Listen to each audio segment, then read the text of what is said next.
You mean to tell me y'all share bodily fluids on a regular basis, but we can't share passwords and social media pages? Make it make sense. Hello guys, welcome back to my channel. I hope you're doing okay. If there's anyone new here, thank you so much for being part of the family. You can show your appreciation by hitting that subscribe button. And please don't forget to like, comment, and subscribe to the channel. So today we're going to be talking about passwords. Should your partner have access to your passwords? So I've stitched together some videos that we're going to watch together, and I'll give you my thoughts on the other side. So without further ado, let us dive in and see what is there. You mean to tell me y'all share bodily fluids on a regular basis, but we can't share passwords and social media pages? Make it make sense. Y'all share the same bed, and you mean to tell me y'all can't share with each other phones and tablets? It's not privacy, it's secrecy, and people's relationships are being destroyed because of secrets. So we got to be in relationships where we agree. We're not keeping any secrets from each other. We're going to be honest, open, transparent, vulnerable with each. Do you think in a relationship it's fair to say share your phone passcode with your partner? If you're in a relationship with someone, they should be able to go through your entire phone, and you should not feel anxious about that at all. Right. Because if you were feeling anxious about it, they've got something to hide. Yeah, Right. Absolutely. You should be able to trust your partner with anything. Like, I should be able to give a partner my phone and not give a shit what they're going to find. Right. Because if you're uncomfortable giving your partner your phone or your passwords, what are you hiding? I'm not even trying to start no arguments, but you should have all of his passwords. And I know what y'all about to say. Oh, you just need to trust him. You trust Shaitan? Grant has 100% access to everything. But I also have 100% access to everything on his phone. Matter of fact, he's logged in on my phone because that's how open and clear that it needs to be. The biggest difference between my healthy and my unhealthy relationships is how open we were with everything. I'm not telling you to be on no sneaky time. I'm saying that you guys need to sit down, have a conversation, and talk about being open on everything. I don't you give me the passwords to everything that you have. That's the question that I'm asking. Even with all of our transparency, the agreement is if you see something on my social media that you don't like or my phone, you have to give me the opportunity to explain myself.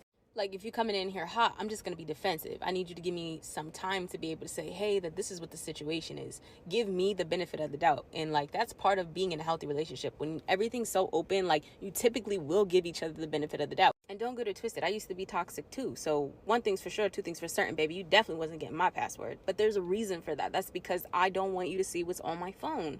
And I used to think the same exact way, like, why he gotta look at my phone? Like, he just need to trust me. No, this person is constantly keeping me accountable, and I'm keeping him accountable. Like, should your partner be given the password to your phone, or do you think it's an invasion of privacy? You guys are debating it. Let's ask the family, see what they think. Take that direction, or if you go with you. Babe. Probably. Yeah. Got a question for you. Okay. Do you believe that your partner should have access to your phone, your password, or is that an invasion of privacy? Well, I think there's a difference between secrecy and privacy. And if I don't have anything to hide, then them having a password to my phone should be fine because there's nothing in there for me to hide. What about you, baby girl? I agree. I think, I mean, I have my partner's passwords and vice versa. Mm-hmm. And I think it wasn't something we asked for. It was just given because we have nothing to hide. I don't think it's necessary, but I think it just comes with it. When you're with your partner, you have nothing that you want to hide. So agreed. Yeah. Invasion of privacy will probably come along the sense of if they're trying to snoop and maybe like they're reading through every one of your conversations, your family conversations, you know what I mean? But in terms of that, there's nothing wrong with it. What do you think? Well, in my case, my wife has access to my phone, so for me, it's not an issue. I think it would be an issue if you're demanding it. I think it's something that should be given, not asked for, right? I think I have a problem if you're asking me because it shows that you don't trust me. And if you don't trust me, why are we in this relationship? Do you want to know your boyfriend's phone password? Okay, here's my thing. And you're going to probably disagree with me. I do not want to know my man's password because I'm doing it for my own safety. Because I know that if I have his password in the back of my head one day when he's sleeping, I'm going to think about it. So if I don't have it, the thought won't be there. But you go through your ex's phone all the time. Yeah, because I found it, not because he gave it to me, because I sleep with one eye open. All right. So once again, today we're asking the question, should your partner have access to your passwords? We're talking email, phone, social media, Netflix. Okay, maybe not Netflix, but you get the idea. This is not a one size fits all type of situation, and it really brings up some deeper issues about trust, autonomy, boundaries, and values in relationships. So, we're going to break this down into 6 key points. We're going to talk about trust, transparency, boundaries, privacy versus secrecy, control, and growth through communications. So let's get into it. Let's start with the foundation of any healthy relationship: trust. Trust isn't about believing that someone won't cheat on you or lie to you. It's about having confidence in your partner's judgment, character, and respect for the relationship, even when you're not around.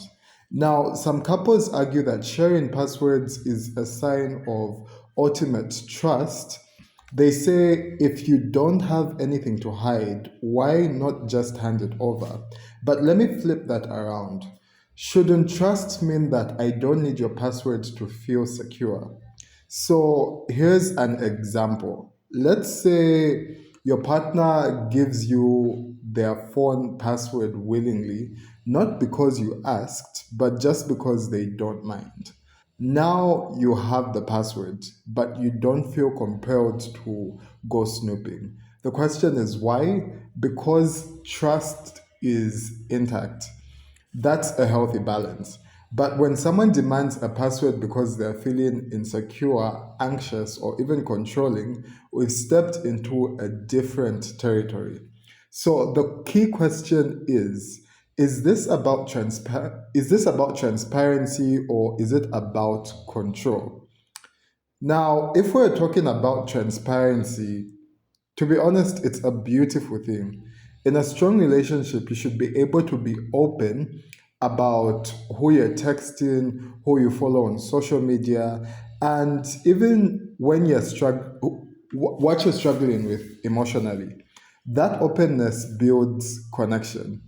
But, and this is important, transparency must be voluntary. It shouldn't be extracted through pressure, guilt, or ultimatums.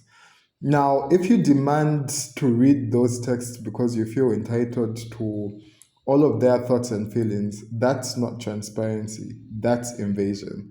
Healthy transparency says, I trust you to be honest with me when it matters. I don't need to see every message to know you're being loyal. The next thing we're going to talk about is boundaries. Boundaries in relationships are not about hiding things. They're about persevering individual identity while staying connected as a team.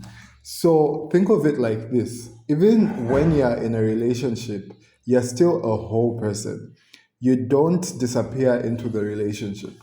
Let's say your partner keeps a private journal on their laptop. You know it's there. You could read it, but you don't because that's their personal, mental, and emotional space.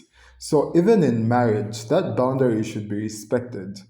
Passwords can serve a similar purpose. So, for example, if you use your email for work or you talk to family members about sensitive issues, there's nothing shady about keeping that private.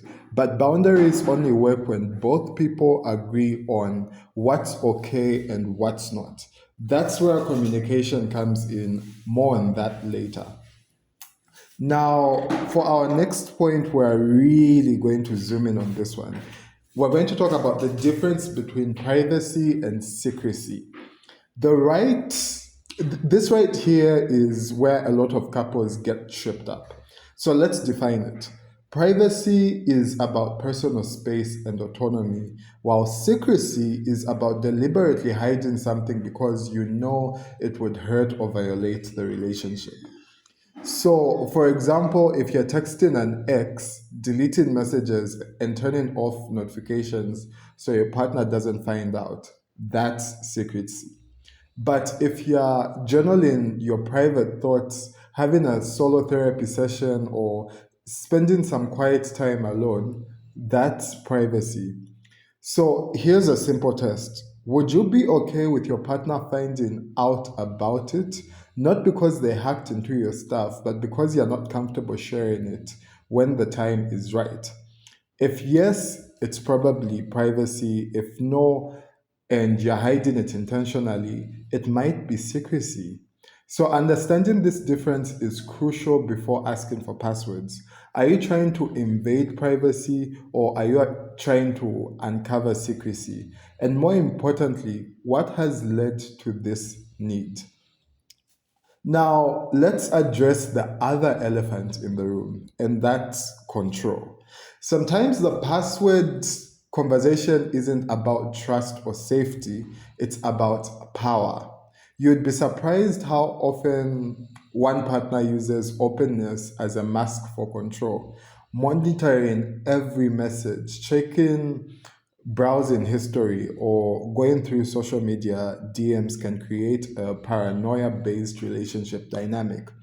So let's say you gave your partner your phone passcode and now they use it to check up on you daily, grill you about who you followed or unfollowed, or accuse you of acting differently because of an old direct message. That's not a healthy relationship. That's surveillance disguised as love, rather. When access becomes about control, you're not building trust, you're building resentment. And true intimacy can't grow in a controlled environment. It needs freedom, it needs safety, and mutual respect. Now, finally, let's talk about communication and relationship growth. Before you even get the before you even get to the question of should we share passwords, you have to talk, like really talk. What does privacy mean to each of you? What would access to each other's accounts symbolize? Are you asking for passwords because something happened or because something feels off? Now, this is where a lot of people discover that the password issue is just a symptom of a deeper need, like reassurance, closeness, or security. So instead of fighting about access, ask these two questions. Question number one, what would help you feel safer in this relationship?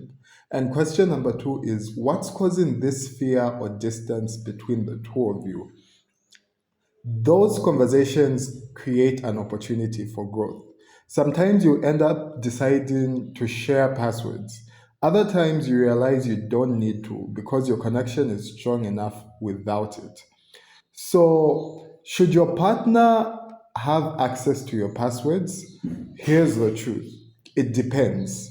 It depends on your values, on your boundaries, and the health of your relationship. Sharing your password shouldn't be a demand, a test, or a trap. It should be a mutual choice made from a place of love and not fear. So remember that trust is earned, transparency is voluntary, boundaries are necessary, privacy is not secrecy, control is not connection, and communication, that's the real unlock code. Thanks for hanging out with me today. If this video gave you something to think about, hit that like button, drop your thoughts in the comment section, and let's keep the conversation going. And if you haven't subscribed yet, go ahead and do that too. We have a lot more to unpack, so I will see you in the next one. Don't forget to like, comment, and subscribe. I'll make sure that I read each and every comment that is there in the comment section below. From me, it's goodbye.